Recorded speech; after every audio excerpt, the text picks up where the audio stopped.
పత్రిక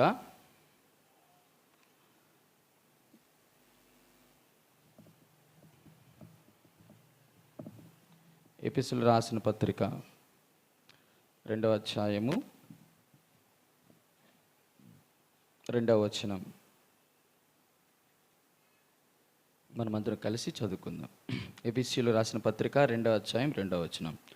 మీరు వాటిని చేయుచు వాయుమండల సంబంధమైన అధిపతిని అనగా అవతలైన వారిని ఇప్పుడు ప్రేరేపించే శక్తికి అధిపతిని అనుసరించి ఈ ప్రపంచ ధర్మం చొప్పున మునుపు నడుచుకుంటుంది. వాక్య సాయం కొరకు చిన్న ప్రార్థన చేసుకుందాం. పరిశుద్ధుడైన తండ్రి, నీ పరిశుద్ధ నామానికి స్తోత్రాలు. మరొక మారిని పాసన్నిధికి వస్తున్నాం.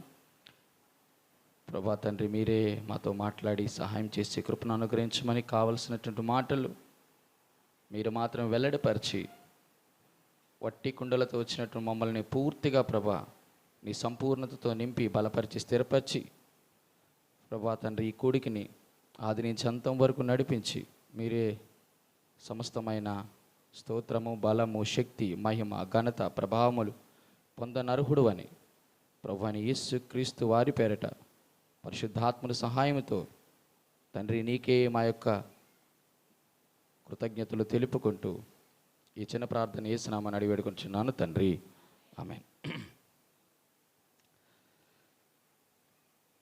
ఎపిసోడ్ రాసిన పత్రిక 2వ అధ్యాయం 2వ వచనంలో ఈ ప్రపంచ ధర్మము చొప్పున మునుపు నడుచుకుంటిరి. ఇది నెగిటివ్ షేడ్లో మనం గత బైబిల్ స్టడీలో మనం మాట్లాడినాం. నిన్న బైబిల్ స్టడీలో ఈ ప్రపంచ ధర్మము చొప్పున ఇప్పుడు నడుచుకోలేదు. మనం నడుచుకోవలసిన కనీస 5 ధర్మాలలో మనం ఒక ధర్మమును గురించి మనం మాట్లాడుతూ వచ్చాం. అందులో ఒక ధర్మం, ఏ ధర్మం గురించి మాట్లాడాము? విధేయత అనేటువంటి ఒక ధర్మాన్ని గురించి మనం మాట్లాడుతూ వచ్చాం.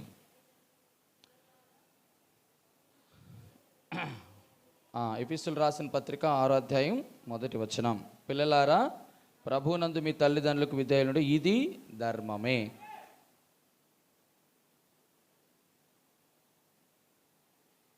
ఈ ధర్మాన్ని మనం చూస్తూ వచ్చాం. ఈ పిల్లలు అనేటువంటి ఈ మాటని కూడా మనం ఒక 7 కోణాల్లో మనం చూడటానికి ప్రయత్నం చేసాం. కాబట్టి పిల్లలు అంటే 7 విషయాలు మనం మాట్లాడుతూ వచ్చాం. అది 1 యోహాను రాసిన పత్రికని మన ఆధారం చేసుకొని కొన్ని విషయాలు పరిగెరుకున్నాం. ఎవరు చిన్నపిల్లలు అంటే మొట్టమొదటిది, చిన్నపిల్లలారా మీరు పాపము చేయకుండుటకై నేను ఈ సంగతులు రాయుచున్నాను. అంటే అర్థం, చిన్నపిల్లలు అంటే ప్రతిసారి పడిపోయినటువంటి వారు, ఆత్మీయముగా బలహీనులు. రెండవదిగా, ఎవరు చిన్నపిల్లలు? రెబెక్కక్క మీరు చెప్పండి. రెండవ పిల్లలు మీరు వెనక్కి తిరిగేశారంటే కనీసం మీరు చూడలేదు, చదవలేదు, దాని మీద ధ్యాస ఉంచలేదని నేను అనుకోవచ్చు. సో బైబిల్ స్టడీ అంటే మనం నేర్చుకోవాల్సిన విషయాలు మనం చూస్తూ తరచుగా మనం ధ్యానించాలి. అది లేకుండా ఏదో మొక్కుబడికి మనం వచ్చి ఏదో అడిగాం కదని చెప్పేసి మళ్ళీ వెనకతలు తిరిగి మనం చూడటానికి లేదు. Jain, please turn this side and this is not the appropriate పార్చర్.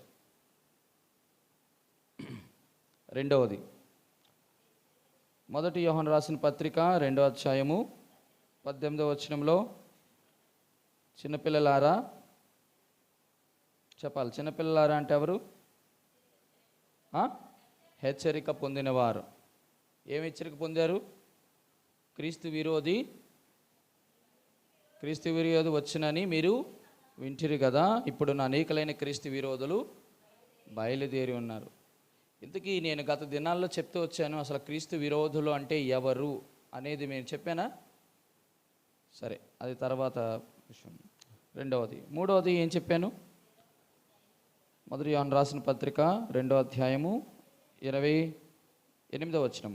కాబట్టి చిన్నపిల్లలారా, ఆయన ప్రత్యక్షముగా ఆయన రాకడి యందు మనం ఆయన యొద్ద ధైర్యం కలిగి ఉంటున్నాం. మీరు ఆయన యందు, దాని అర్థం ఏంటి? చిన్నపిల్లలారంటే స్థిరముగా ఉండు. కాబట్టి నాలుగవదిగా మొదటి యోహాను రాసిన పత్రిక 3వ అధ్యాయం 7వ వచనంలో ఏమనుంది? చిన్నపిల్లారా యవ్వన మిమ్మను అంటే చాలా ఈజీగా మోసపోతారని అర్థం. తర్వాత 6వది 5వది 3:18 ఏం చెప్పబడింది? చిన్నపిల్లారా మాటతో కాక నాలుగుతో కాక క్రియతోనూ సత్యముతోని దేవుణ్ణి మనం ప్రేమించాలి. కాబట్టి దేవుణ్ణి ప్రేమించువారు. తర్వాత 4వ అధ్యాయం 4వ వచనంలో చిన్నపిల్లలారా మీరు దేవుని సంబంధులు. దాని అర్థం ఏంటి? జయించిన వారు అని చెప్పానా? చిన్నపిల్లారా మీరు దేవుని సంబంధులు, మీలో ఉన్నవాడు లోకములు ఉన్నవాని కంటే దేవునికి స్థానం ఇచ్చేవారు, కాబట్టి వారే జయిస్తారు. ఆఖరిది చివరిది 5వ అధ్యాయం 21వ వచనం, చిన్నపిల్లలారా విగ్రహముల జోలికి పోకుండా జాగ్రత్తగా చూచుకొనడి. విగ్రహారాధన అంటే ఏంటి? ధనాపేక్ష సమస్తమైన కీడులకు మూలము. అదొక విగ్రహారాధన.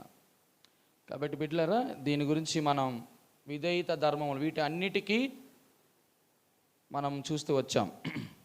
ఈరోజు రెండవ ధర్మం ఏం జ్ఞాపకం చేస్తాం? ఇది ఎవరు? చిన్నపిల్లలు విధేయతలో చూపించాం. ఇంకెవరు చూపించాను? మొదటిది పిల్లలు, రెండవది పరిశుద్ధ స్త్రీలు, 3 పనివారు. ఆ మూడు కూడా మనం చూసాం. ఈ ముగ్గురిని కూడా మనం ఎందుకు ఏ రకంగా విధేయత చూపించాలో కూడా మనం మాట్లాడుతూ వచ్చాం.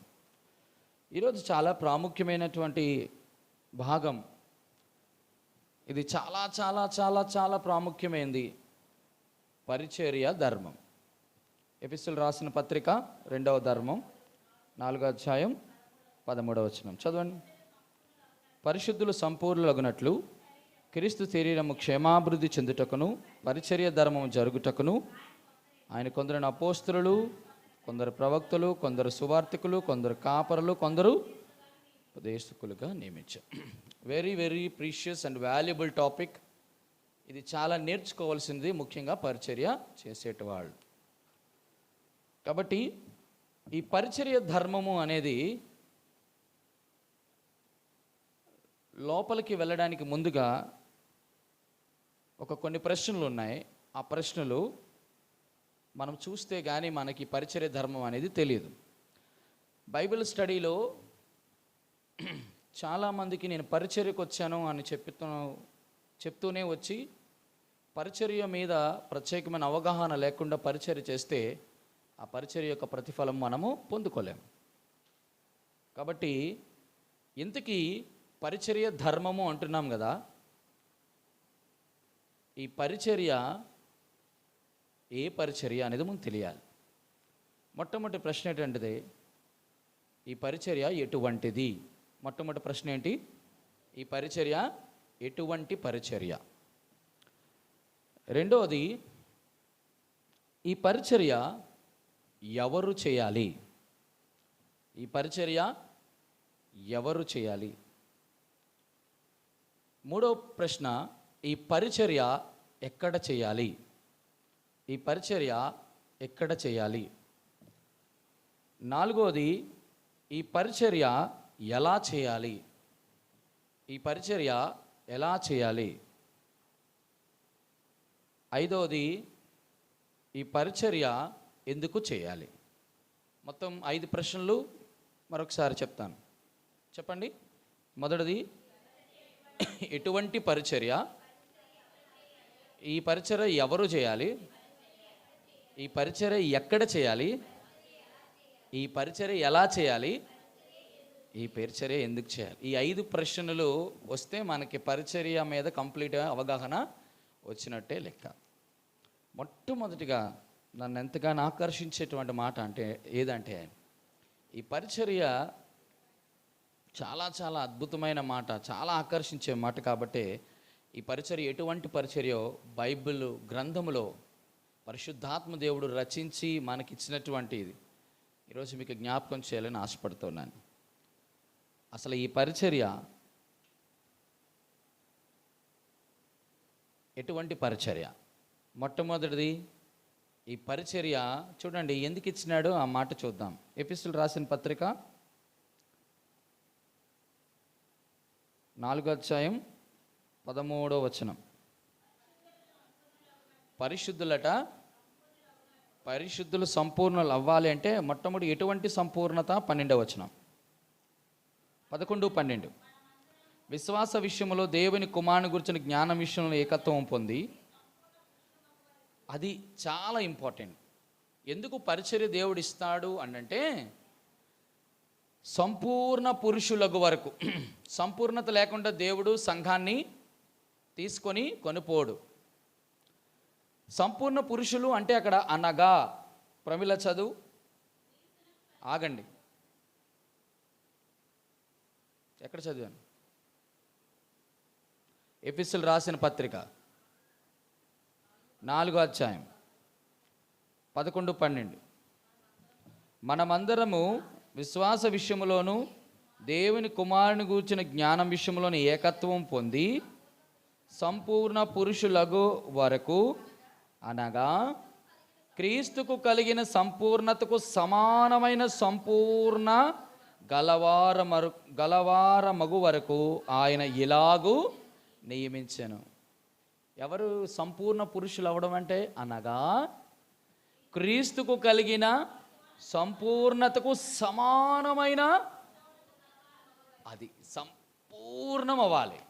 కాబట్టి పరిచర్య ఎటువంటి పరిచర్య అంటే ఇది సంపూర్ణమైన, ఈ సంపూర్ణమైన పరిచర్య అని ఎందుకు దేవాది దేవుడు అన్నాడంటే ఇది పరిశుద్ధులకు అప్పగించబడింది కదా.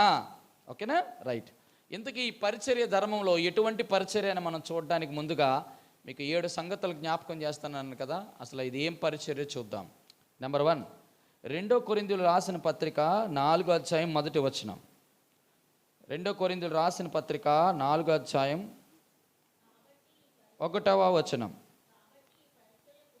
కాబట్టి ఈ పరిచర్య పొందినందున కరుణింపబడిన వారమై, అది అలా పెట్టండి, అపోస్తుల కార్యములు 20వ అధ్యాయం 24వ వచనం. అపోస్తుల కార్యములు 20వ అధ్యాయం 24వ వచనం. క్రీస్తు సువార్తను గూర్చి సాక్ష్యమిచ్చుటయందు నా కొరకును నేను ప్రభువైన యేసు వలన పొందిన పరిచర్యను తుద ముట్టింపవలన నా ప్రాణము నాకెంత మాత్రం ప్రియమైనదిగా. మొట్టమొదటిగా ఇది ఎటువంటి పరిచర్య అంటే యేసు క్రీస్తు ప్రభు వలన పొందిన పరిచర్య. అందుకే 2 కొరింథీయులకు రాసిన పత్రికలు ఇప్పుడు చూస్తూ వచ్చాం 4వ అధ్యాయం. ఇది ఎటువంటి పరిచర్య అన్నాడు? 2 కొరింథీయులకు రాసిన పత్రిక 4వ అధ్యాయం 1వ వచనంలో, కాబట్టి ఈ పరిచర్య పొందినందున, ఇది పొందిన పరిచర్య. ఈ పొందిన పరిచర్యని బాగా గమనించండి. ఈ పొందుకున్న పరిచర్యలో ఉన్న ప్రాముఖ్యమైన విషయాన్ని జ్ఞాపకం చేస్తున్నాడు అపోస్తలుడైన పౌలు. మనం ఎందుకు పొందుకున్నాం చూడండి. అపోస్తల కార్యం 20వ అధ్యాయం 24వ వచనం అంటాడు, అయితే రైట్,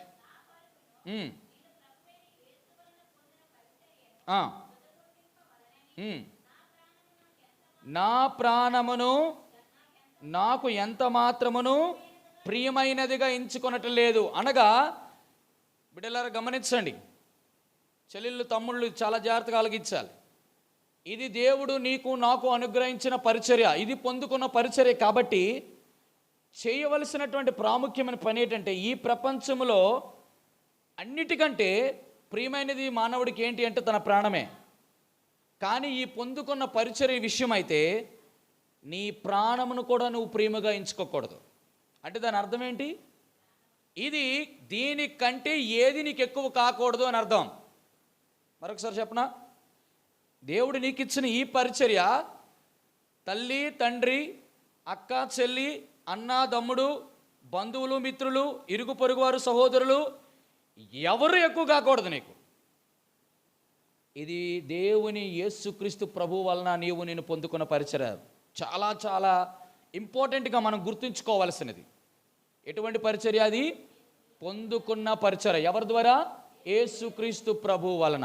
నెంబర్ 2, కొలస్సీలు రాసిన పత్రిక 4:17. కొలస్సీలు రాసిన పత్రిక 4:17. మరియు ప్రభువునందు మీకు అప్పగింపబడిన పరిచర్యను నెరవేర్చుటకు దాని గూర్చి జాగ్రత్త పడు. చాలు. రెండవది ఏ పరిచర్య? ఇది అప్పగింపబడిన పరిచర్య. కాబట్టి ఏం చేయాలా? అది చాలా ప్రాముఖ్యం. ఒక్కొక్క పాయింట్ మనం జ్ఞాపకం చేసుకోవాలి. ఇది పొందుకున్న పరిచర్య కాబట్టి ఏది ప్రపంచంలో దానికంటే ప్రియమైనదిగా గొప్పదిగా ఎంచుకోకూడదు. రెండోది, ఇది అప్పగింపబడిన పరిచర్య కాబట్టి ఇది అలా జాగ్రత్తగా నువ్వు ఏం చేయాలా? కాపాడుకోవాలా. ఇది అప్పగింపబడిన పరిచర్య. ఎవరు పడితే వాళ్ళకి ఇది అప్పగింపబడలేదు. చాలా జాగ్రత్త ఆలకించి. యేసు ప్రభువుని ఒకే ఒక్కడు అప్పగించాడు. ఎవడు? అందరూ అప్పగించరు, ఒక్కడికే అది. రెండవది, ఇది అప్పగింపబడిన పరిచర్య కాబట్టి జాగ్రత్తగా చేస్తున్నామా లేదా చూసుకోవాలి. మూడవది, 1 తిమోతి రాసిన పత్రిక 1:12. 1 తిమోతి రాసిన పత్రిక. అందరూ వింటున్నారా? పరిచర్య చేసేవాళ్ళు. 1 తిమోతి 1:12. పూర్వము దోషకుడను హింసకుడను హానికరుడైన నన్ను తన పరిచర్యకు నియమించి నమ్మకమైన వానిగా ఎంచినందుకు నన్ను బలపరిచిన ప్రభువైన క్రీస్తు యేసునకు కృతజ్ఞుడనై ఉన్నాను. ఇది నియమింపబడిన పరిచర్య. ఎవరు పడితే వాళ్ళకి నియమించడు. ఎవరికి నియమించాడు చెప్పండి? నమ్మకంగా ఉన్న వారికి. కాబట్టి ఏం చేయాలి? ఈ పరిచర్య విషయంలో మనం అందరం కూడా నమ్మకంగా చేయాలా. వింటున్నారు ఈ మాటలు? That's very very important. మొదటిది ఏం చేయాలా? పొందిన పరిచర్యను దేనికంటే ప్రియమైనదిగా ఎంచకూడదు. 2, అప్పగింపబడిన పరిచర్య కాబట్టి జాగ్రత్తగా చేయాలా. మూడోది, ఇది నియమింపబడిన పరిచర్య కాబట్టి నమ్మకంగా చేయాలి. 3. నాలుగో పరిచర్య. 4 పరిచర్య అంటే డిఫరెంట్ పరిచర్యలు కాదు. ఈ పరిచర్య ఎటువంటిదో చెప్తున్నాడు. అర్థమైందా? రైట్. ఎన్ని విధాలైన పరిచర్యలు ఉన్నా చెప్తాను మళ్ళీ కావలిస్తే. 4వది, రోమీలకు రాసిన పత్రిక 15:30. రోమీలకు రాసిన పత్రిక 15 ఒక్క నిమిషం బిడ్డ. రోమీలకు రాసిన పత్రిక 15:30.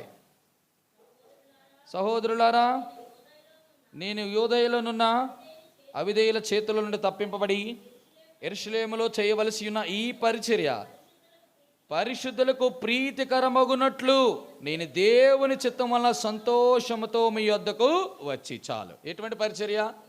ప్రీతికరమైన పరిచర్య. ఎవరికి ప్రీతో? మొట్టమొదటి దేవునికి ప్రీతికరంగా ఉండాలంటే ముందు ఎవరికి ప్రీతికరంగా ఉండాలి? ఎందుకు పరిశుద్ధులకు ప్రీతికరంగా ఉండాలి చెప్పండి? పరిశుద్ధులకు ఎందుకు ప్రీతికరంగా ఉండాలి? ఎందుకో తెలుసా? పరిశుద్ధులు మాత్రమే మన పరిచర్యను తూకమేసి చెప్పండి, దాని బరువు ఎంత, దాని లోతు ఎంత, దాని ఎత్తు ఎంత, దాని వెడల్పు ఎంత, దాని పొడుగు ఎంత నిర్ధారించగలరు. అందరూ చేయలేరు.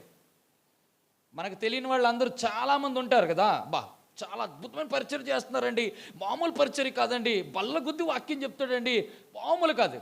కానీ అది ఎటువంటి పరిచర్య అనేది పరిశుద్ధులు మాత్రమే తేల్చుకున్నారు. ప్రీతికరం అంటే ఆ పరిశుద్ధులందరూ ఎంత అద్భుతమైన పరిచర్య చేశాడండి, వాళ్ళకి ఇష్టమైన పరిచర్య పరిశుద్ధులు మాత్రమే. అంటే దాని అర్థం ఏంటి? ఇక్కడ పరిశుద్ధులకు ప్రీతికరమైన పరిచర్య అంటే నేను దీన్ని ఏం చెప్పాలనుకుంటానంటే, ఈ పరిచర్యని ఏ విధంగా మనం చెప్పొచ్చు చెప్పండి? ఎటువంటి పరిచర్య చెప్పండి? ఇది ఎలా చేయాలని దాని అర్థం? పరిశుద్ధంగా చేయాలని అర్థం. Very good. ఎందుకు పరిశుద్ధులకు ప్రీతికరమైన పరిచయం అంటే పరిశుద్ధత లేకుండా నువ్వు ఎంత అద్భుతంగా చేసినా ఉపయోగం లేదు. కాబట్టి పరిశుద్ధత కలిగి మనం పరిచర్య చేయాలి. అర్థమవుతుంది నేను చెప్పిన మాట? రైట్. ఎన్నవది ఇది? 4. మళ్ళీ వెనక నుంచి ముందుకు వద్దాం. మాట్లాడాలి. మొదటిది పొందిన పరిచర్య ఎలా చేయాలి? దేనికి కంటే, ఏది ప్రియముగా నీ జీవితంలో పరిచర్య కంటే ఎంచుకోకూడదు. ఎంచుకుంటున్నామా? 2, అప్పగింపబడింది, నీకు అప్పగింపబడింది. ఎలా చేయాలా? జాగ్రత్తగా చేయాలా. 3వది, నీ కొరకే నియమింపబడింది, నమ్మకంగా చేయాలా. 4వది, ప్రీతికరంగా ఉంది. ఎలా చేయాలా? పరిశుద్ధత లేకుండా దేవుడికి ఇష్టం లేదు. పరిశుద్ధత లేకుండా పరిచర్య చేస్తే ఏమైందో తెలుసుగా? చెప్పాలా?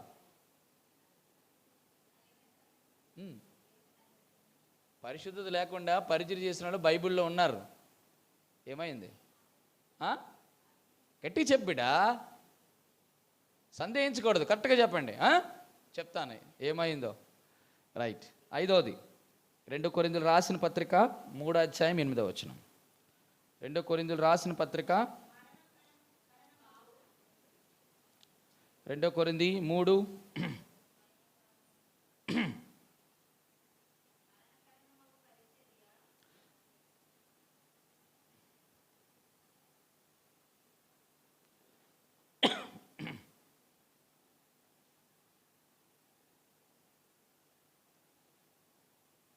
రెండో కొరింథీ రాసిన పత్రిక 3వ అధ్యాయం. చదువునన్న. మరణకరమైన పరిచర్య రాళ్ల మీద చెక్కబడిన అక్షరములకు సంబంధించినదైనను మహిమతో కూడినదైన, అందుకే మోషే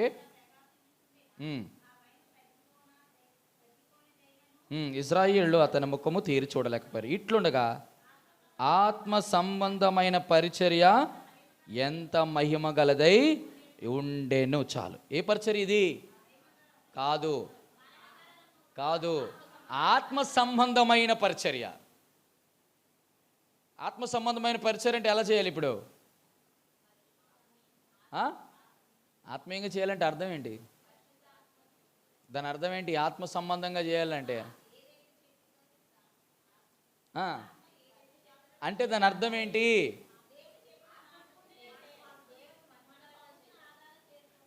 అంటే అర్థం ఏంటి? ఇంకా వెరీ గుడ్. నేను చెప్తాను, నా స్టైల్లో చెప్తాను. ఆ పరిచర్యలో శరీరం పని చేయకూడదు, అది దాని అర్థం. ఎవరు నడిపింపు ఉండాలా? దేవుని ఆత్మ, పరిశుద్ధాత్మ నడిపింపుతో ఆ పరిచర్య కొనసాగాలి. కాబట్టి ఇది ఆత్మ సంబంధమైన పరిచర్య. ఎన్నోది ఇది? 5. మొదటిది పొందిన పరిచర్య, అప్పగింపబడిన పరిచర్య, నియమింపబడిన పరిచర్య, ప్రీతికరమైన పరిచర్య, ఆత్మ సంబంధమైన పరిచర్య. 2 కొరింథీయులు రాసిన పత్రిక 5వ అధ్యాయం 18వ వచనం.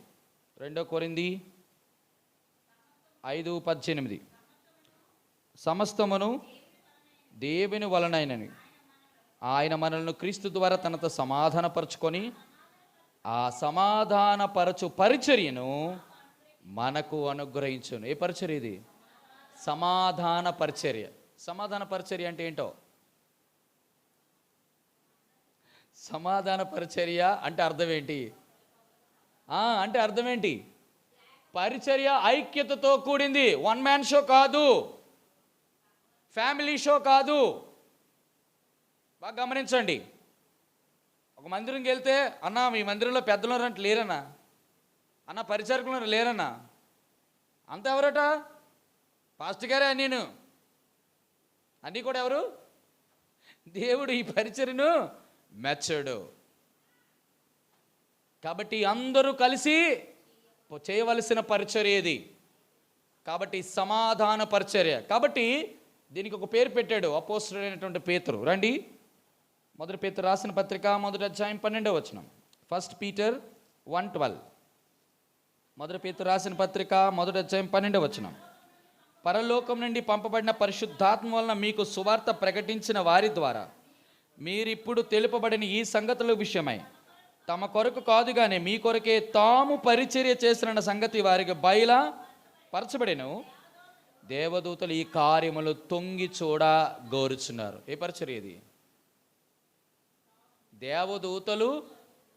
దేవదూతలు ఈ కార్యములను తొంగి చూడ. ఏంటి తొంగి చూస్తున్నారు దేవదూతలు ఆకాశం నుండి? సువార్త పరిచర్య. Very good. సువార్త పరిచర్య. బా ఎంత అద్భుతం కదా. అన్లేటాడా ఎందుకు చూస్తున్నారు చెప్తారా మీరు? 3 కారణాల కోసం చూస్తున్నారు. మొదటిది ఎందుకు చూస్తున్నారు చెప్పాలి? సువార్త పరిచర్యని దేవదూతలు ఆకాశం నుండి తొంగి చూస్తున్నారట. మీకు గతసారి కూడా చెప్పినట్టు గుర్తు నాకు. మొదటిది వెరీ గుడ్, మేమే అసలు పరిచారకులు. అవునా? ఆలయ పరిచారకులు కదా. కీర్తనల గ్రంథంలో ఏమని ఉంది చూడండి. కీర్తనల గ్రంథం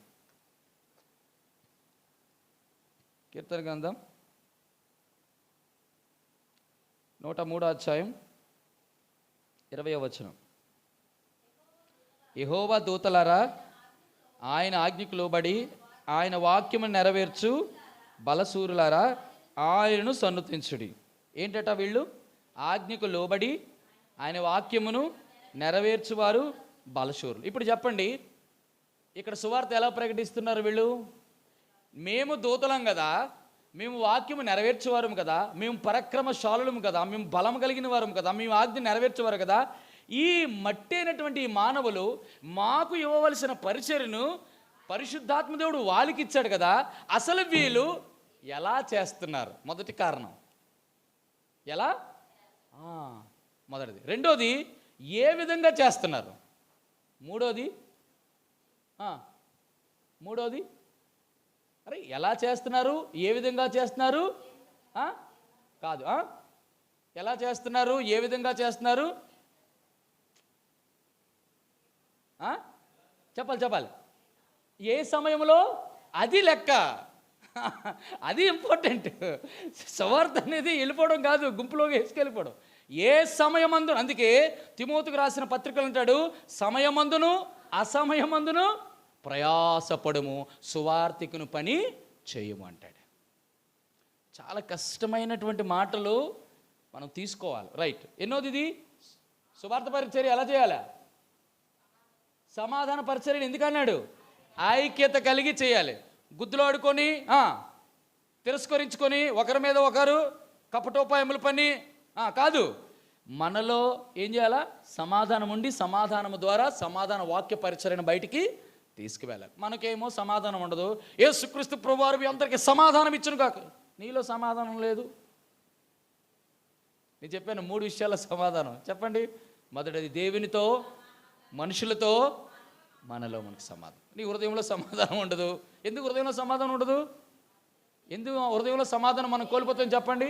కాదు, హృదయంలో ఎందుకు సమాధానం ఉండదు? ఎందుకంటే చెప్పండి హృదయంలో ఎందుకు సమాధానం కోల్పోతాం? హృదయంలో ఎందుకు సమాధానం కోల్పోతాం? లోకాసు వార్త 2వ అధ్యాయంలో ఏమనుంది?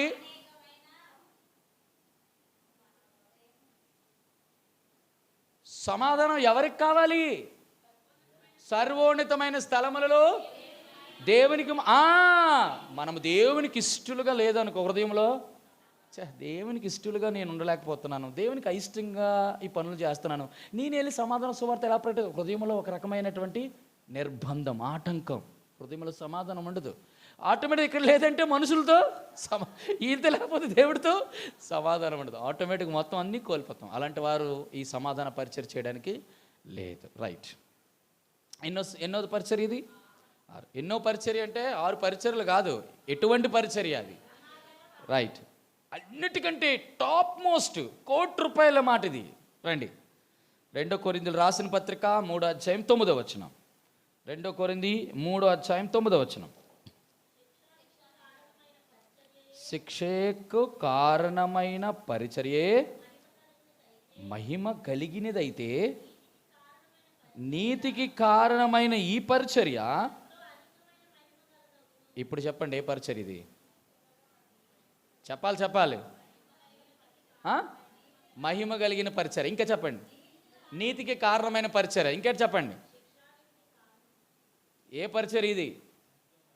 అది ఇంపార్టెంట్. ఎంతో మహిమ కలిగినది.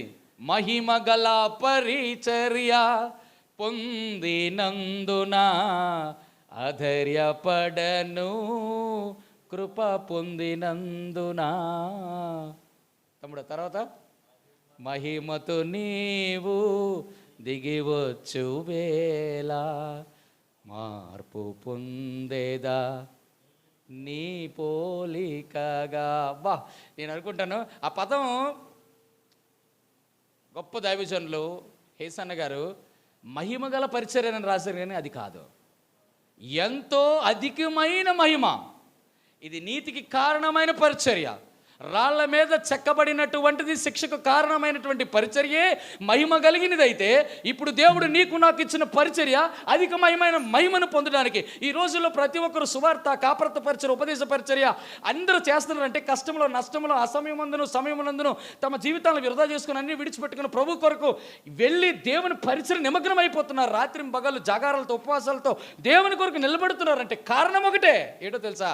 రేపు నా ప్రభువు రాబోతున్నారు, అక్కడ బహుమతుల ప్రధానం జరగబోతుంది. అప్పుడు నీవు చేసిన పరిచర్య. దాసన్న రోజు చాలా రోజులు మందిరంలో ఉండి పరిచర్య చేశారు, సువార్త పరిచర్య చేయలేదు. చాలా మంది కష్టపడి ఇష్టపడి అనేకమంది విడిచిపెట్టుకొని రాత్రనక పగలనక నిందలు, అవమానాల, తృణీకారాల మధ్య అనేక మనుషుల మధ్య పరిచర్య చేసినప్పుడు దేవుడు ఏం చేస్తాడో తెలుసా? అప్పుడు నీకు ఇచ్చినటువంటి బహుమతులు మామూలువి బహుమతులు కాదు. నా కుమార్తె రిపుగా, నా కుమార్తె రత్నం రామ అంటాడు. ఎంతోమంది ఎవరికి తెలియని ఓ క్రొత్త పేరుతో, అప్పుడు అందరూ క్లాప్స్ కొడుతుంటారు, అందరూ క్లాప్స్ కొడతారు. Who is that great servant of God? నిన్ను ఎలా పిలుస్తాడు, అందరు అలా పిలిచినప్పుడు వాళ్ళందరూ చూస్తారు, నాకంటే ఏం పరిచయం చేసింది. బిల్లీ గ్రామ్ గారు పక్కన ఉంటారు, భగత్ సింగ్ గారు పక్కన ఉంటారు, పెద్ద పెద్ద సేవకులు యేసన్న గారు పక్కన ఉంటారు, పెద్ద పెద్ద సేవకులు, మిషనరీస్ అందరూ నా కొరకు నువ్వేం చేసావు? అయ్యా నీ కొరకు అత్తసాక్షిని అయిపోయి, అయ్యా నా కొరకు నా భార్య బిడ్డలు కూడా వదిలిపెట్టుకున్నాను, అయ్యా నా కొరకు నా చదువు నడిపించుకున్నాను, నా కొరకు ఆస్తిపాస్తులన్నీ నీ కొరకు తృణప్రాణంగా ఇచ్చుకున్నాను, నా కొరకు నా కుమార్తె, నా కొడుకులు, నా యొక్క చదువుని, నా సంపాదనని, నా జీవితాన్ని, ఆఖరికి నా ప్రాణాన్ని కూడా ప్రభా నీ కొరకు అప్పించాను. అప్పుడు యేసుక్రీస్తు ప్రభువు పిలిస్తే అలా వచ్చినప్పుడు దేవాదేవుడు ఇస్తాడు తెలుసా?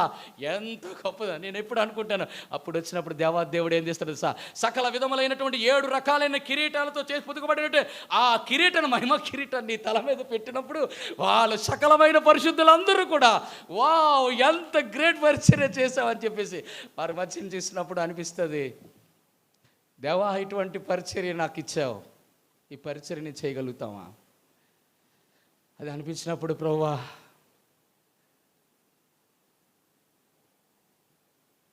అపోస్తలుడైన పౌలు కంటే మనం పరిచర్య చేయగలుగుతామా? కేసన్న గారిలాగా, ఒక భగత్ సింగ్ గారిలాగా, ఒక బిల్లీ గ్రహం లాగా, ఒక జాన్ వెస్లీగా, ఒక చార్లెస్ ఫిన్నీ లాగా, ఎంతోమంది మిషనరీస్ లాగా మనం పరిచర్య చేయగలుగుతామా? చివరికి ఈ పరిచర్య అంతటికీ పరాకాష్ట ఏంటంటే అధికమైన మహిమ పొందుతావు. ఉత్తినికే పరిచర్య చేయట్లా, ఉత్తినికే కష్టాలు, బాధలు అనుభవించట్లా. నువ్వు ఈ రోజు పరిచర్య, ఇంత మంచి పరిచర్య పొందుకొని, నేను చెప్పనా 3 రకాలుగా పరిచర్య. ఇందాక చెప్పాను కదా ఎటువంటి పరిచర్య అనే దానిలో 5వ ప్రశ్న నేను చెప్పాను. ఎలా పరిచర్య చేయాలన్నా 4వ ప్రశ్ననా? 4వ పరిచర్య, అవునా? ఎలా చేయకూడదో చెప్తాను మీకు బిడ్లరా, ఎలా చేయకూడదో చెప్తాను, చాలా జాగ్రత్తగా ఆలకించండి. 2వ దినవృత్తాంతముల గ్రంథం 29. 2వ దినవృత్తాంతముల గ్రంథం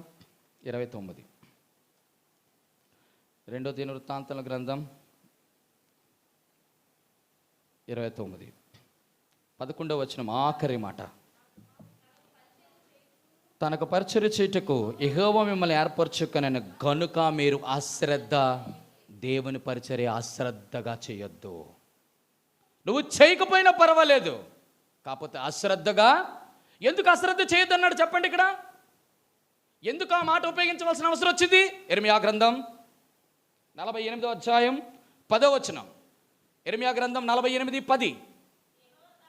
యెహోవా కార్యములను అశ్రద్ధగా చేయువాడు, that is the only reason why God exhorting each and every servant of God. ప్రియమైన వారలారా, ఇది నీకు నాకు మనందరికీ ఈరోజు దేవుని పరిచర్య చేస్తున్న మనలో ఈ ఆలోచన దేవుడు నీకు కల్పించాలని కోరుతున్నాను.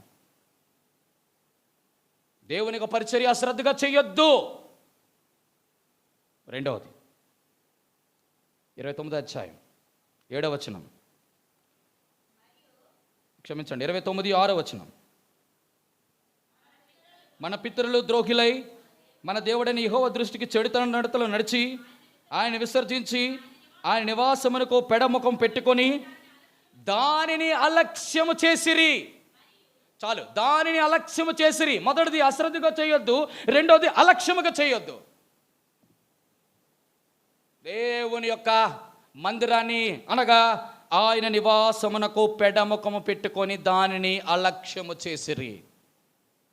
ఓ, నాకెంత భయం వేస్తుందో ఈ మాటలు చెప్పాలంటే. చెప్పేవాడు ముందు సరిగ్గా ఉండాలా. మొదటిది అశ్రద్ధగా చేయొద్దు, రెండోది అలక్ష్యముగా చేయొద్దు, మూడోది ఎలా చేయకూడదు? ప్రసంగి గ్రంథం 5వ అధ్యాయం 2వ వచనం. ప్రసంగి గ్రంథం 5వ అధ్యాయం 2వ వచనం. ప్రసంగి గ్రంథం 5వ అధ్యాయం 2వ వచనం. నీవు దేవుని సన్నిధిని అనాలోచనగా నుండుటకు నీ హృదయమును త్వరపడనీక నీ నోటిని. దేవుడు ఆకాశమందున్నాడు, నీవు భూమి మీద ఉన్నావు కావున నీ మాటలు కొద్దిగా. ప్రియ సహోదరుడి సహోదరులారా, బాగా గమనించవలసిన విషయం, దేవుని పరిచారకులుగా, దేవుని సేవకులుగా, దేవుని యొక్క పనిలో ఉన్నటువంటి ప్రతి ఒక్కరికి ఉండవలసినది ఏంటి? ఉండవలసింది అనాలోచన, ఉండకూడదు అనాలోచన. నీ హృదయాన్ని త్వరపడనీయొద్దు, చాలా జాగ్రత్తగా ఉండాలి. మొదటిది అశ్రద్ధ, రెండోది అలక్ష్యము, మూడోది అనాలోచన. ఈ మూడు ఉంటే నువ్వు పరిచర్యకు పనికిరావు. పో బయటికి, అవసరంలా. నువ్వు దేవుని పరిచర్య చేయక్కర్లేదు. It's better to quit. అవసరం లేదు. నీ ప్లేస్లో దేవుడు దావీదును పెడతాడు, సౌలు తీసేసి.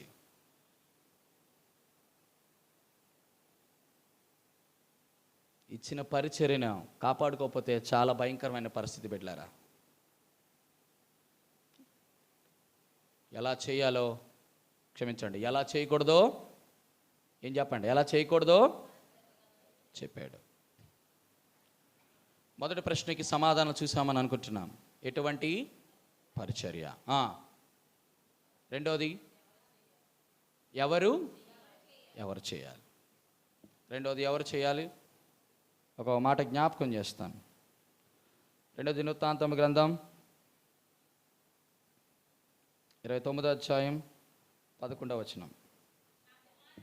నా కుమారులారా తనకు పరిచారకులై ఉండి. రెండవది ఎవరు పరిచర్య చేయాలి? నా కుమారులారా తనకు పరిచారకులై ఉండి. ఎవరు చేయాలంటే కుమారులు చేయాలి. ఇలా రాసుకుందామా? పుత్రులు, బ్రాకెట్లో పుత్రికలు. ఏం జ్ఞాపకం చేస్తుంది నేను చెప్తాను. రెండవది ఎవరు చేయాలి? పుత్రులు చేయాలి. రెండవది ఎవరు చేయాలి? మొదటి సమూయేలు గ్రంథం 2వ అధ్యాయం 11వ వచనం. మొదటి సమూయేలు గ్రంథం 2:11. మొదటి సమూయేలు 2:11. తర్వాత ఎల్కానా రామాలో తన ఇంటికి వెళ్ళిపోయాను. ఆ బాలుడైన ఏలి ఎదుట. రైట్, ఎవరు ఈ బాలుడు? రండి, మొదటి అధ్యాయం 28వ వచనం. కాబట్టి నేను నా బిడ్డను యెహోవాకు ప్రతిష్ఠించుచున్నాను, తన బ్రతుకు దినములని యెహోవాకు ప్రతిష్ఠుడు అని చెప్పాను. అప్పుడు వాడు యెహోవాకు అక్కడే మ్రొక్కెను. చాలు. ఇప్పుడు చెప్పండి, ఎవరు ఎందుకు మ్రొక్కినాడు? ఎందుకు మ్రొక్కినాడు? మొదటి అధ్యాయం 11వ వచనం. సైన్యములకు అధిపతి యొక్క యెహోవా, నీ సేవకులను నా కలిగి ఉన్న శ్రమను చూచి నీ సేవకులను నన్ను మరొక జ్ఞాపకం చేసుకుని నీ సేవకులను నాకు మగపిల్లను దయచేసినట్లా నాకు తల మీద క్షౌరపు కత్తి ఎన్నటికి రానిక వాడు బ్రతుకు దినమన్నట్టు నేను వాడిని యెహోవాకు నీకు అప్పగింతుని మ్రొక్కుబడి. రెండవది, తల్లిదండ్రుల పొరపాటున కానీ బిడ్డలు పుట్టినప్పుడు, దేవా ఒకవేళ నీవు నాకు మగబిడ్డని ఇస్తే, ప్రభా నాకు ఒకవేళ 10 సంవత్సరాలు అయింది మ్యారేజ్ అయ్యి నాకు పిల్లలు లేరు, పొరపాటున నువ్వు నాకు బిడ్డని కానిస్తే అది ఆడగానే మగ కానీ నీకు ప్రతిష్ఠురాలు అన్నావా అనొచ్చా అనకూడదా? ఇంతకీ ఒకవేళ దేవుడు మొక్కుబడి చేసి నోటి నుండి వచ్చింది నువ్వు వెనక లాగుదామని అవదు. మొక్కుబడి ఇక్కడి నుంచి బయటికి వచ్చడానికి ముందు ఏం చూస్తున్నాడు? చూసి చేస్తే. So once you deal with the God, వెంటనే ప్రభుకి నువ్వు అర్పించడం చాలామంది. కాబట్టి మొదటిది పుత్రులు పరిచర్య చేయాలి, రెండోది ప్రతిష్ఠిత కలిగిన వారు చేయాలి. అందుకే మృక్కుబడి చేసుకుంది మొదటి అధ్యాయం 28లో ప్రతిష్ఠించుచున్నాను అన్నాడు. కాబట్టి అందుకే సమూయేలు మృక్కినాడు దేవుని మందిరంలో. కాబట్టి ఎవరు పరిచయం చేయాలి? పుత్రులు చేయాలి, ప్రతిష్ఠింపబడిన వారు చేయాలి. మూడోది ఎవరు చేయాలి?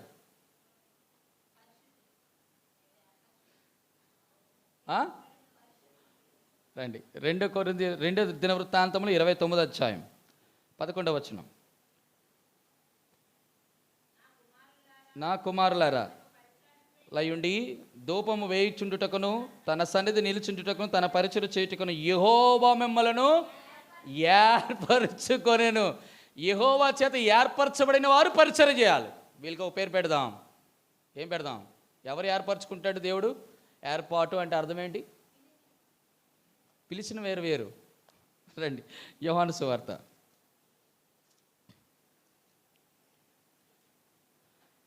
15వ అధ్యాయం 19వ వచనం.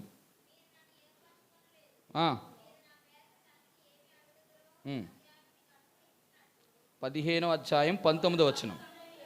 మీరు లోక సంబంధమైన లోకము తన వాడిని స్నేహించును, అయితే మీరు లోక సంబంధులు కారు, నేను మిమ్మల్ని లోకం నుండి ఏర్పరచు కొంటిని.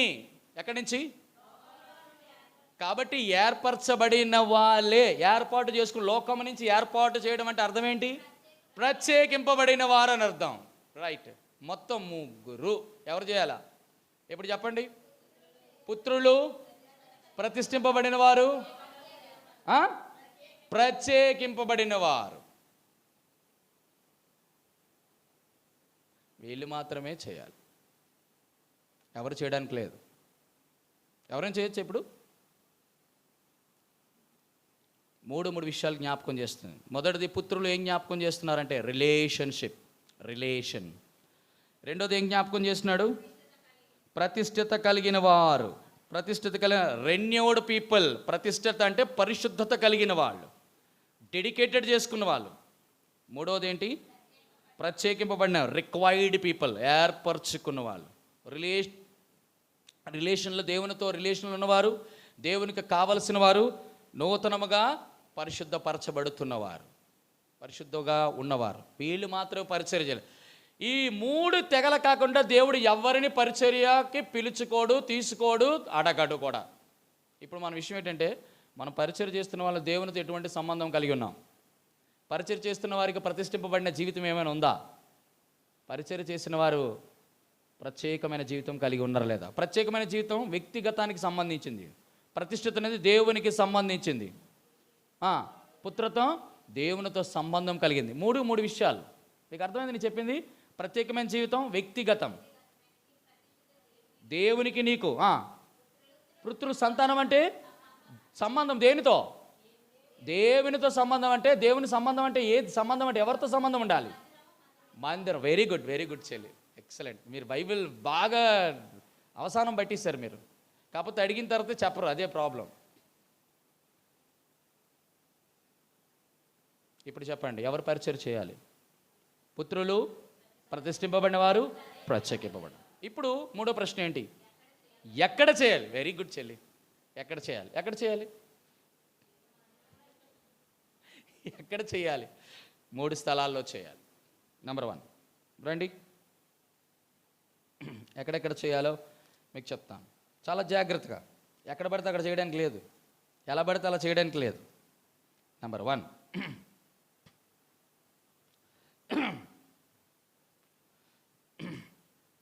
హెబ్రీయులకు రాసిన పత్రిక 7వ అధ్యాయం 13వ వచనం. హెబ్రీయులకు రాసిన పత్రిక 7వ అధ్యాయం 13వ వచనం. ఎవని గూర్చి చెప్పబడెను? ఆయన వేరొక గోత్రములో పుట్టెను, ఆ గోత్రములోని వాడు ఎవడను బలిపీఠమునొద్ద పరిచర్య. నెంబర్ 1, ఎక్కడ పరిచర్య చేయాలి? ఫస్ట్ బలిపీఠమునొద్ద పరిచర్య చేయాలి. బాగా గమనించాలి. నెంబర్ 2, ఎక్కడ పరిచర్య చేయాలి? హెజ్కేలు గ్రంథం 44వ అధ్యాయం 16వ వచనం. హెజ్కేలు 44:16. హెజ్కేలు 44:16. ఉమ్. పరిచర్య చేయుటకే నానా బాగా చదువురా. 44 అధ్యాయము 16 వచనం. వారే నా పరిశుద్ధ స్థలంలో ప్రవేశింతురు, పరిచర్య చేయుటకై వారే నా బల్ల యొద్దకు వత్తురు. ఎక్కడ పరిచర్య? పరిచర్య చేయుటకు వారే నా బల్ల యొద్ద. రెండవ పరిచర్య బల్ల వద్ద పరిచర్య. మొదటి పరిచర్య బలిపీఠమునొద్ద పరిచర్య, రెండో పరిచర్య బల్ల నొద్ద పరిచర్య, మూడో పరిచర్య. హెబ్రీయులకు రాసిన పత్రిక 3 స్థలాల్లో చేయాలి. హెబ్రీయులకు రాసిన పత్రిక 9వ అధ్యాయం 7-8 వచనాలు. హెబ్రీయులకు రాసిన పత్రిక హెబ్రీయులు 9:7-8.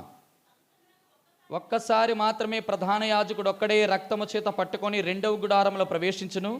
ఆ రక్తము తన కొరకును తన ప్రజల అజ్ఞానకృతముల కొరకును అతడు అర్పించును. దీనిని బట్టి ఆ మొదటి గుడారం ఇంకా నిలుచుచుండగా అతి పరిశుద్ధ స్థలములో ప్రవేశించు మార్గము బయలుపరచబడలేదని పరిశుద్ధాత్మ తెలియజేయుచున్నాడు. ఇక్కడ అతి పరిశుద్ధ స్థలంలో ప్రవేశించవలసింది ఎవరు? సంవత్సరమునకు ఒక్కసారి మాత్రం ప్రధాన యాజకుడు. కాబట్టి మూడోది బయలుపరచబడని స్థలములో. అక్కడ చూడండి, అక్కడ రాయబడుతూ వచ్చింది. ఏ స్థలములో? అతి పరిశుద్ధ స్థలములో ప్రవేశించు మార్గం బయలుపరచబడలేదని పరిశుద్ధాత్మ దేవుడు. ఇప్పుడు గమనించండి, మొదటి దగ్గర ఎక్కడ? బలిపీఠము దగ్గర. రెండోది ఎక్కడ? బల్ల యొద్ద. మూడోది ఎక్కడ? ఇప్పుడు చెప్పండి, బలిపీఠం ఎక్కడుంది? ప్రత్యక్ష గుడారములో ఆవరణము. బల్ల ఎక్కడుంది? సన్నిధి రొట్టెల బల్ల ఎక్కడుంది? పరిశుద్ధ స్థలంలో. ఇప్పుడు చూడండి, బయలుపరచబడినటువంటి ప్రదేశం ఎక్కడుంది? అతి పరిశుద్ధ స్థలం. ఎందుకు? అందరికీ తెలియదు అది. ప్రధాన యాజకుడు అది కూడా సంవత్సరానికి ఒక్కసారే. ఇప్పుడు గమనించండి, బాగా గమనించాలి. ఇప్పుడు ఆవరణంలో పనిచేసే వాళ్ళు ఎవరు? ఇప్పుడు పరిశుద్ధ స్థలంలో పనిచేసే వాళ్ళు ఎవరు? అతి పరిశుద్ధ పరిస్థితుల్లో ఎవరు చేస్తున్నారు? ఆవరణంలో పనిచేసే వాళ్ళందరూ కూడా కుమారులు, ప్రతిష్ఠింపబడిన వారు, ప్రత్యేకమైన ఈ 3 కేటగిరీలే. కానీ బలిపీఠం దగ్గర పరిచర్య చేసిన వాళ్ళందరూ కూడా లేవీయులు. ఎవరు? లేవీయులు ఎవరు? లేవీయులు అంటే ఎవరు చెప్తాను, అది కూడా. రెండవది, పరిశుద్ధ స్థలములో పరిచర్య చేసేవారు ఎవరు? కాదు, లేవీయులలో కొంచెం సూపర్ అఫీషియల్ యాజకులు. యాజకులే లేవీయులు, కానీ లేవీలో టాప్ మోస్ట్. బలిపీఠం మీద దగ్గర పరిచర్య చేసిన వాళ్ళందరూ ప్రమోషన్ పుచ్చుకున్నప్పుడు ఎక్కడికి రావాలి? పరిశుద్ధ స్థలంలోకి రావాలి. ఇప్పుడు పరిశుద్ధ స్థలంలో నుంచి వచ్చిన వాళ్ళందరూ ఎక్కడ? లేవీయుడు డైరెక్ట్గా అతి పరిశుద్ధ స్థలంలోకి వెళ్ళడానికి లేదు. ప్రమోషన్ రావాలంటే లేవీయుల నుంచి యాజకుడు, యాజకుడి నుంచి ప్రధాన యాజకుడు. ఇప్పుడు అతి పరిశుద్ధ స్థలం బయలుపరచబడిన స్థలంలో చేయాలంటే అది నిబంధన మందస్సము, దేవుడు మాట్లాడే స్థలము, తేజో మహిమ నిలుచు స్థలం దగ్గరికి వెళ్ళి పరిచర్య చేయాలి. ఫస్ట్ ఆఫ్ ఆల్ లెవైట్స్ చేస్తారు, రెండోది ఏం చేస్తారు? ప్రీస్ట్ చేస్తారు, మూడోది ఏంటంటే చీఫ్ ప్రీస్ట్ చేస్తాడు, అంటే ప్రధాన యాజకుడు. మీరు బాగా గమనించండి, ఆవరణంలో పరిచర్య, పరిశుద్ధ స్థలంలో పరిచర్య, అతి పరిశుద్ధంలో పరిచర్య. ఆవరణంలో పరిచర్య చేసే వాళ్ళందరూ లేవీయులు. ఎవరు చేయాలి? సువార్త పరిచర్య. చెప్పండి, పరిశుద్ధ స్థలంలో పరిచర్య ఎవరు? యాజకులు. ఎవరు? కాపరులు. ఏంటి చెప్పండి? సువార్తికులు, కాపరులు. రెండోది ఎవరు? ప్రధాన యాజకుడు ఎవరు? యేసుక్రీస్తు ప్రభువారు. గమనించండి, అక్కడ పరిచర్య చేసేవాళ్ళు ఎవరు? ఇప్పుడు కాపరత్వం ఎవరు? ప్రధాన యాజకత్వం చేసేవాళ్ళు ఎవరు? సువార్త చేసిన వాళ్ళు ఎవరు? యేసుక్రీస్తు ప్రభువే. ఈ 3 కలిస్తే యేసుక్రీస్తు ప్రభు. యేసు ప్రభు సువార్త చేశారు. రెండోది, ఆయన గొర్రెలకు మంచి కాపరిగా ఉన్నాడు. మూడోది, ఆయన ప్రధాన యాజకుడిగా ఉన్నాడు. ఈ 3 కలిస్తే ప్రభు అయిన యేసుక్రీస్తు వారి యొక్క పరిచర్య. ఇప్పుడు ఎవరు పరిచర్య చేయాలని చెప్పాను? 3 చేయాలని చెప్పాను. పుత్రులు ప్రత్యేకింపబడినారు, ప్రతిష్ఠింపబడినారు. ఎక్కడ పరిచర్య చేయాలి? బలిపీఠం యొద్ద, బల్ల యొద్ద. బలిపీఠం యొద్ద పరిచర్య చేసేవాళ్ళు బాగా గమనించవలసింది, దేని జ్ఞాపకం చేస్తుంది? బలిపీఠము. బలిపీఠం ఏం జ్ఞాపకం చేస్తుంది? బలిపీఠము ఏమి జ్ఞాపకం చేస్తుంది? చూడండి, 2వ దినవృత్తాంతముల గ్రంథం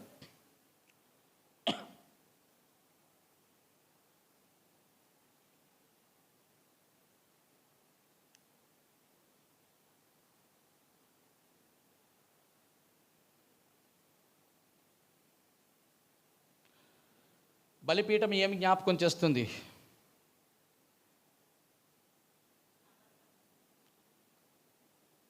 దహన బలిపీఠము అంటే అక్కడ ఏం జ్ఞాపకం చేయబడుతుందంటే సమర్పణ జీవితము. రెండోది ఏం జ్ఞాపకం చేస్తుంది? సన్నిధి రొట్టెల బల్ల ఏం జ్ఞాపకం చేస్తుంది? అది సమర్పణ. చెప్పండి. రొట్టె ఏం జ్ఞాపకం చేస్తుంది? బల్ల దగ్గర బల్ల దగ్గర ఏం జ్ఞాపకం పరిశుద్ధ స్థలంలో ఉన్న యాజకుడు ఏం చేస్తాడు? బల్ల దగ్గర ఏం చేస్తారు? మీరు అన్నిటిని ఒక తాటికేసి కట్టకూడదు.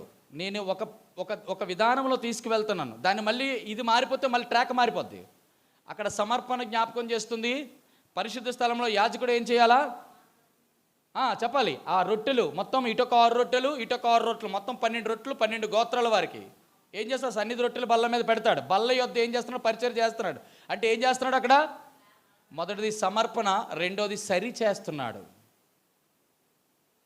రొట్టె దగ్గర ఏం చేస్తాడు దేవుడు? బల్ల దగ్గర ఏం చేస్తాడు? మనుషుల్ని సరి చేస్తాడు. మూడోది ఏం చేస్తాడు? ప్రధాన యాజక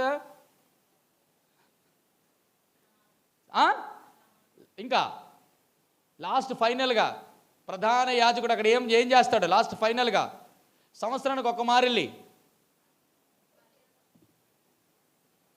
ఏమండి, చాలాసార్లు మీకు చెప్పానండి ఈ మాటలు. తమ్ముడా, మొదటిది సమర్పణ జ్ఞాపకం చేస్తే, రెండోది సరిచేయడం జ్ఞాపకం చేస్తే. ఎందుకు?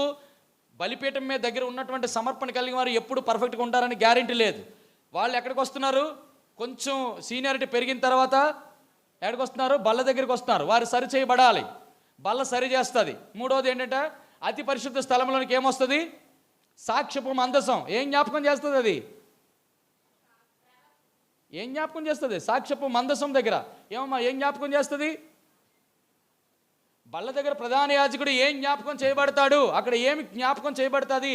ఏముండాలి దానికి?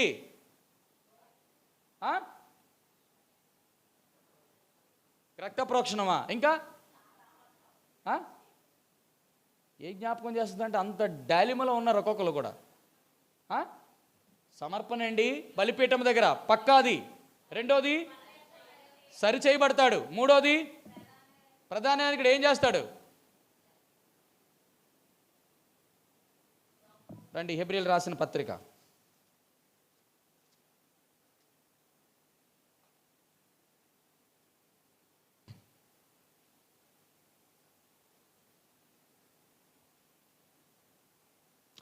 7వ అధ్యాయం 26వ వచనం. పవిత్రుడును నిర్దోషుడును నిష్కల్మషుడును పాపుల్లో చేరక ప్రత్యేకంగా ఉన్నవాడు ఆకాశ మండలికడ మిక్కిలి ఇచ్చివాడిన ఇట్టి ప్రధాన యాజకుడు మనకు సరిపోయిన వాడు. ధర్మశాస్త్ర బలహీనతగా మనుషులు యాజకులకు నియమించిన ధర్మశాస్త్రం వచ్చిన తర్వాత ప్రమాణపూర్వకమైన వాక్యం నిరంతరము సంపూర్ణ సిద్ధి పొందిన కుమారుడు నియమించును కనుక ఈయన ఆ ప్రధాన యాజకుల వలె మొదట తన సొంత పాపముల కొరకు తన ప్రజల కొరకు దినదినం బలు అర్పించవలసిన అవసరము గలవాడు కాడు. తను తాను అర్పించుకోండు ఒక్కసారి ఈ పనిని ముగించినాడు. ఏం చేశాడు ప్రధాన యాజకుడు? చేయాల్సిన పని ఏంటి అక్కడ చూడండి. లాస్ట్ అండ్ ఫైనల్గా అక్కడ చెప్తాడు 28వ వచనంలో, మనుషులు యాజకులుగా నియమించిన కానీ ధర్మశాస్త్రం వచ్చిన ప్రతి ప్రామాణిక వాక్యం నిరంతరము సంపూర్ణ సిద్ధి పొందిన కుమారుడు నియమించును గనుక ఈయన ఆ ప్రధాన యాజకుల వలె మొదట తన సొంత పాపముల కొరకు తన ప్రజల కొరకు దినదిన బలు అర్పించవలసిన అవసరము కలవాడు కాలు. ఏం చేస్తున్నాడు? 25వ వచనం మీకు కరెక్ట్గా అప్పుడు మీకు అర్థమవుతుంది. ఈయన తన ద్వారా దేవుని యొద్ద వచ్చి వారి పక్షమున విజ్ఞాపన చేయుటకును నిరంతరము జీవించున్నాడు కనుక వారిని సంపూర్ణముగా రక్షించుటకు చెప్పండి సంపూర్ణతలోకి తీసుకొస్తాడు. అది ఇంపార్టెంట్.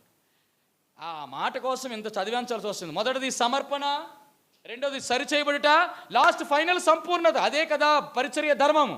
క్రీస్తుకు కలిగిన సమానమైన సంపూర్ణత మనకు వస్తే అప్పుడు మనం సంపూర్ణ పురుషులం అయితే అప్పుడు దేవుడు మనల్ని తీసుకొని వెళ్తాడు. ఇది పరిచర్య ధర్మంలో ఉన్నటువంటి ఫైనల్.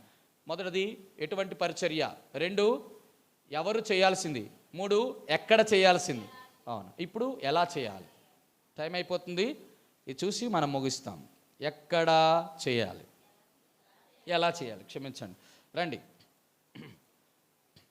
ఎలా చేయాలి? యెషయా గ్రంథం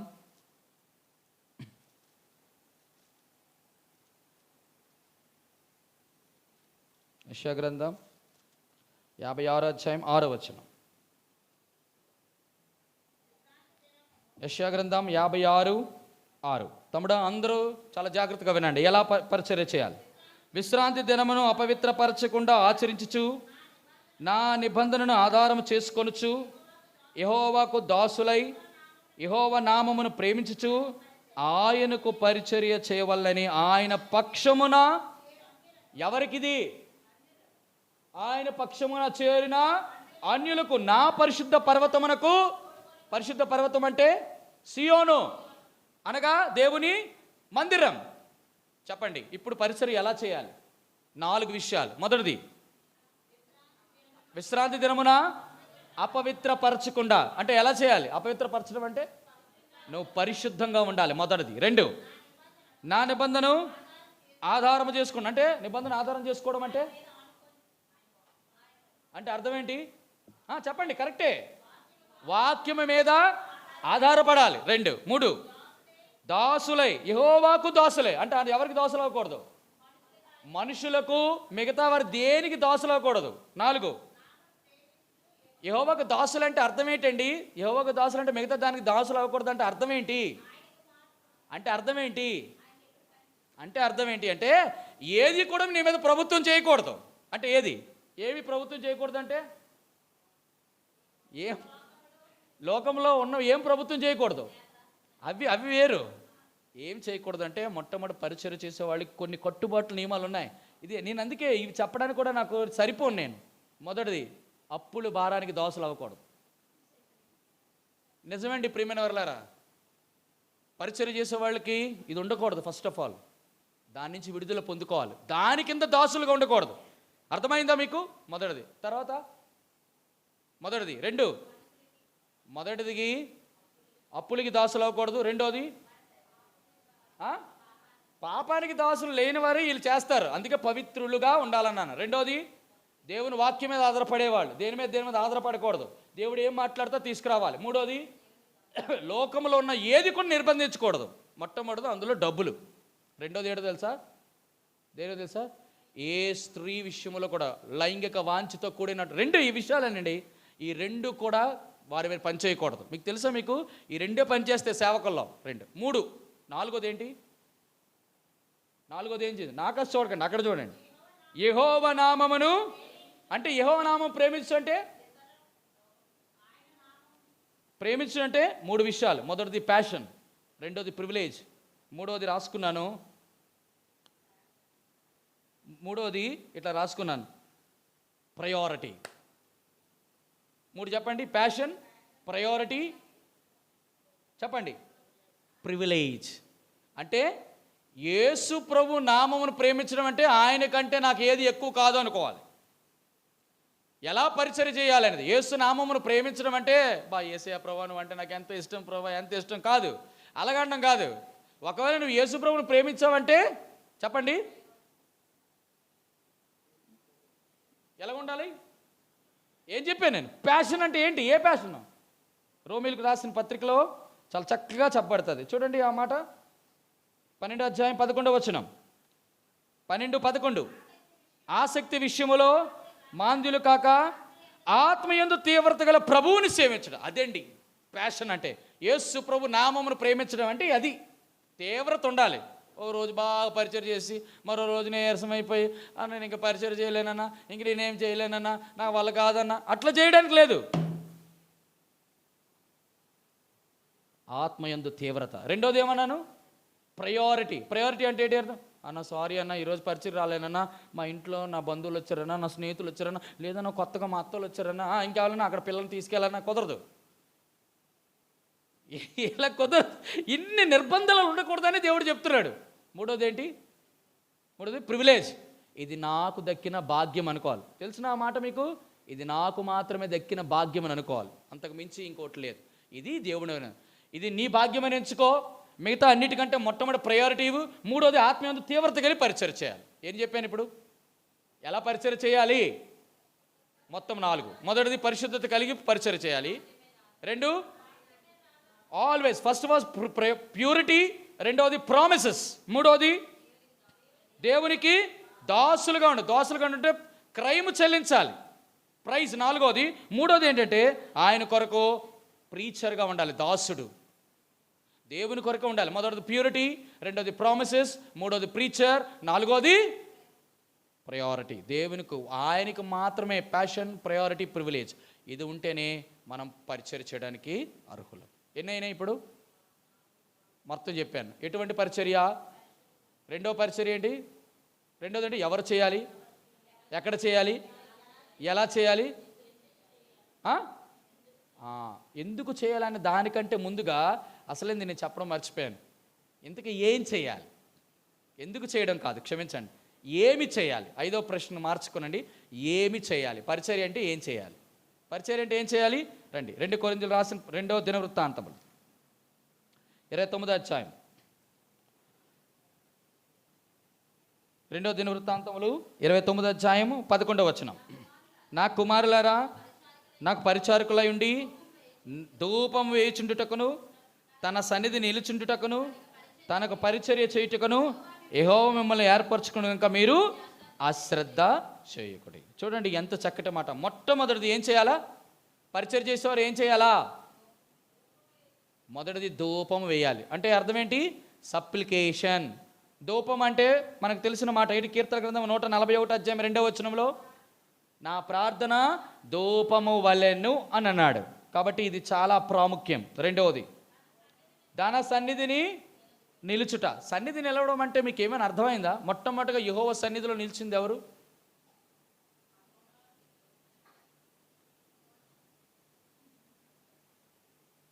మొట్టమొదట యెహోవా సన్నిధి నిలిచింది ఎవరు చెప్తారా? ఎవరు నిల్చున్నారు? ఆదాము నిలిచాడు. ఫస్ట్ యెహోవా సన్నిధిలో, నా సన్నిధి నుండి బయటికి నిన్ను వెళ్ళకూడదు. రెండోది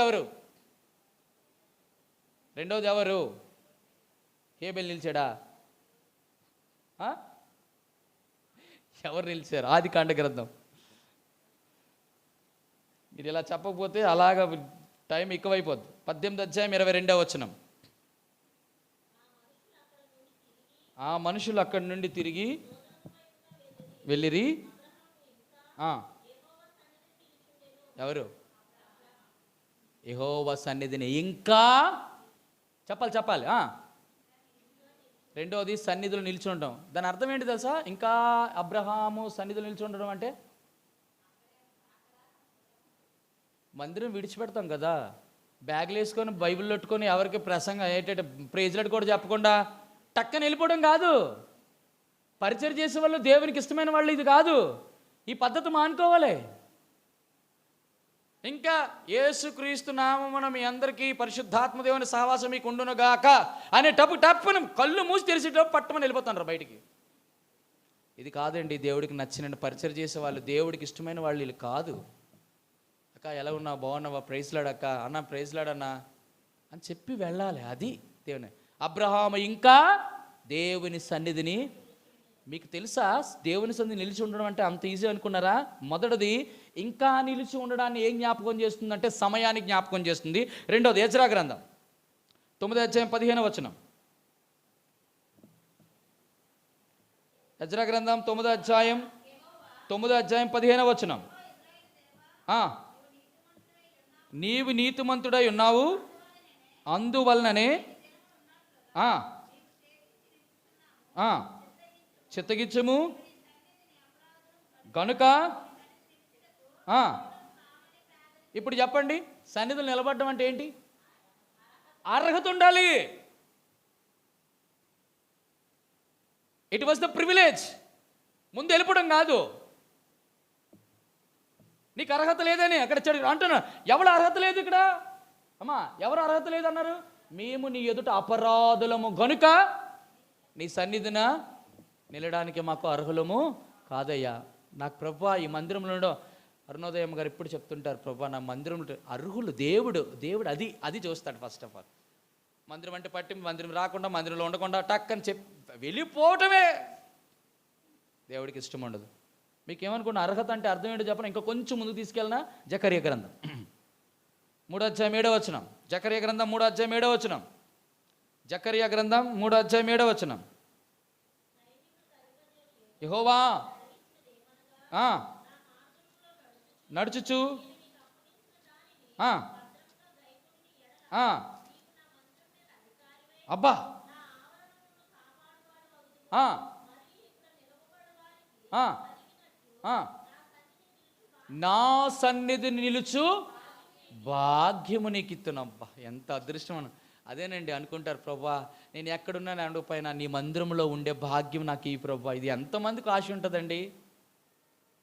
ఇది సమయాన్ని గుర్తు చేస్తుంది. రెండోది ఏం చేస్తుంది చెప్పండి?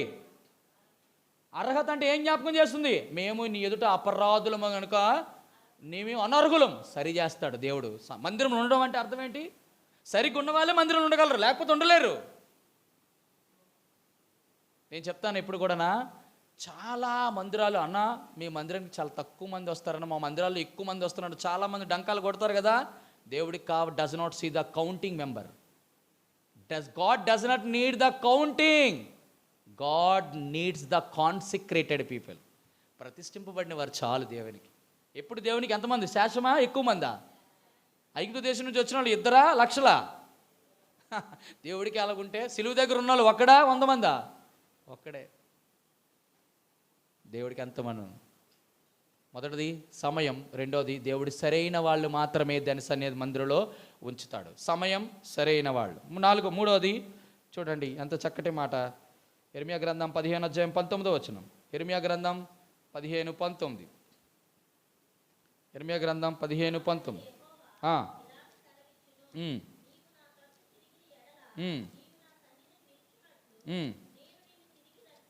ఏం చేసినాడు? ఇక్కడ చేయాల్సింది ఏంటి? ఏం చేశాడు? 15వ అధ్యాయంలో 19వ వచనంలో, కాబట్టి యెహోవా ఇలా సెలవిచ్చును, నీవు నా తట్టు తిరిగిన నీవు నా సన్నిధిని నిలుచున్నట్లు నేను నిన్ను తిరిగి రప్పింతును. ఏం చేయమన్నాడు దానికి? ఆయన తట్టు తిరిగిన. దిస్ ఇస్ కాల్డ్ సిద్ధపరుస్తాడు. నిన్ను మరలా తిరిగి కడతాడు. మొదటిది సమయం, రెండవది సరిగ్గా సరిచేస్తాడు, మూడోది సిద్ధపరుస్తాడు దేవుడు. ఎంత అద్భుతమైనటువంటి విషయం ఏంటండి? ఎంత అద్భుతం. Number 1 is period, number 2 is privilege, number 3 is prepare. మొదటిది సమయం, రెండవది భాగ్యం లేకపోతే సరిచేయడం, మూడవది సిద్ధపాటు. మొదటిది ధూపం, సప్లికేషన్, ప్రార్థన జ్ఞాపకం చేస్తే, రెండోది సన్నిధి నిలబడడం అనేది స్టెబిలిటీ జ్ఞాపకం చేస్తుంది. మూడోది ఆఖరి చూసి మనం ముగిస్తాం. మూడోది ఏంటి? తనకు పరిచర్య చేయుటకు. పరిచర్య చేయుటకు మిమ్మలను ఏర్పరచుకున్నాను. ఎప్పుడైనా గుర్తుంచుకోండి, చాలా ఉపయోగకరమైనటువంటి మాట మీకు జ్ఞాపకం చేస్తాను. దేవాది దేవుడికి చాలా ప్రాముఖ్యమైన విషయాలలో 3 చాలా ప్రాముఖ్యమైనవి. మొదటిది దీపం, రెండోది ధూపం, మూడోది దహన బలి. ఏంటంటే మొదటిది దీపం, ధూపం. చెప్పండి, దీపానికి ఏం గుర్తు? నీ వాక్యము నా పాదములకు వాక్యాన్ని జ్ఞాపకం చేస్తుంది. ధూపం ఏం జ్ఞాపకం చేస్తుంది? ప్రార్థన జ్ఞాపకం చేస్తుంది. దహన బలిపీఠం ఏం జ్ఞాపకం చేస్తుంది? సమర్పణ జ్ఞాపకం చేస్తుంది. కాబట్టి మూడు చాలా ప్రాముఖ్యమైన. ఎవరికి ఇది? దీపం ఉండాలి, ధూపం ఉండాలి. చూడండి ఇక్కడ ఏముంది? ఇప్పుడు బలిపీఠం మీద అగ్ని నిత్యము మండుచుండవాలని లేవ్యకాండం 6:13 వచనంలో. నిత్యము అగ్ని మండుతుండాలి, లేకపోతే ఏమవుతుంది? ఆరిపోతుంది. ఆరిపోయామంటే అర్థం ఏంటి? వాక్యం లేదని అర్థం. దీపము ఆరిపోయిందంటే వాక్యం లేదని, ధూపము ఆరిపోయిందంటే ప్రార్థన లేదని, దహన బలి మీద కట్లు లేవు ఆరిపోయిందంటే సమర్పణ పోయి ప్రార్థన పోయి వాక్యం పోయిందంటే నువ్వు పరిచర్య చేయడానికి అనర్హుడవు. కాబట్టి ప్రియమైన వాళ్ళారా, ఇక్కడితో ఈ బైబిల్ స్టడీ ముగిస్తున్నాను. 5 ప్రాముఖ్యమైన ప్రశ్నలకు మనం సమాధానం చూసాం. మొదటిది పరిచర్య ధర్మం అంటే, మొట్టమొదటిది ఎటువంటిది పరిచర్య, రెండోది ఎవరు చేయాలి పరిచర్య, ఎక్కడ చేయాలి పరిచర్య, ఎలా చేయాలి పరిచర్య, ఏమి చేయాలి పరిచర్య. ఈ 5 విషయాల ద్వారా దేవుడు నన్ను బలపరిచి దీవించి ఆశీర్వదించి తన పరిచర్య ధర్మం చేయుటకు మనల్ని సిద్ధపరిచి దీవించి ఆశీర్వదించును గాక. ఆమేన్, ఆమేన్.